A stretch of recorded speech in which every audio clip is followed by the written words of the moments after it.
Okay, so here I am at the second rock formation maze, and I'll kind of see about if I can get the camera together so I can take you through this a little bit.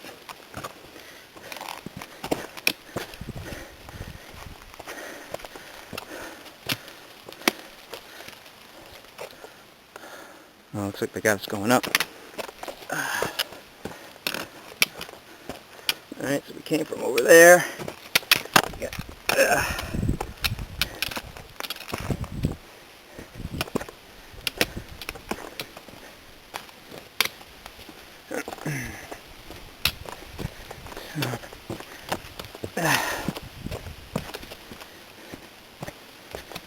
Probably must be pretty cool on a nice day.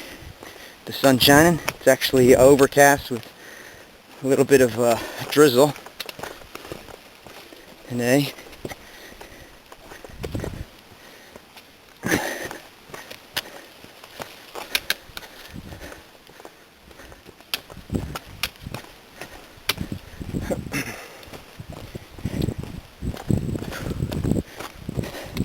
Yeah, so I'm trying to do the 45 miles into Duncannon from Pine Grove.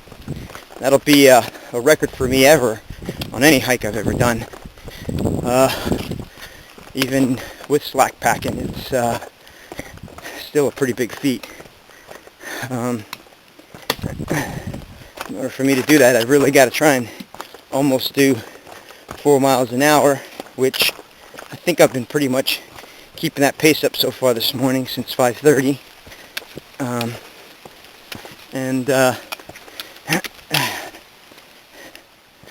We'll see if I can do it.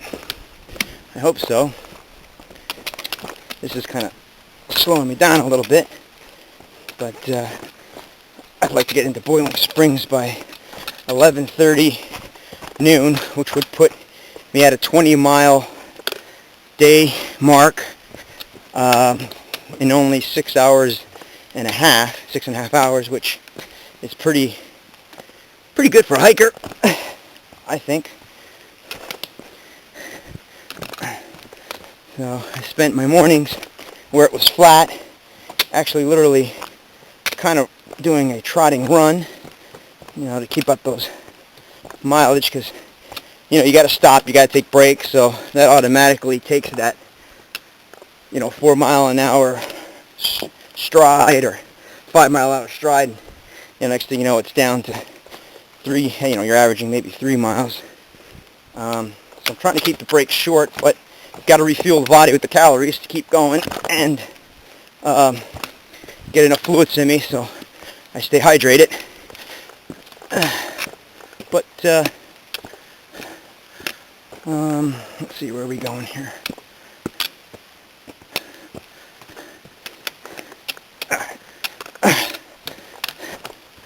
Alright, so this isn't as challenging as I thought they were going to try to make it. They could have had you going over a lot more of these bigger rocks, but they seem to be following the ridgeline here. But let's see, just real quick, some recaps.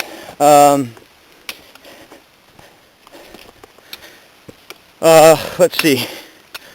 Well, last week I had to come home from Duncannon because I got this really bad rash, and at first I thought it was maybe poison oak or something like that, and here it turned out that within a matter of 3 days the rash had blistered, and it spread up my neck, down my right trap, down the shoulder blade, and down into my right chest, and the pain became so excruciating I couldn't even sleep on that side. I couldn't even put my backpack on.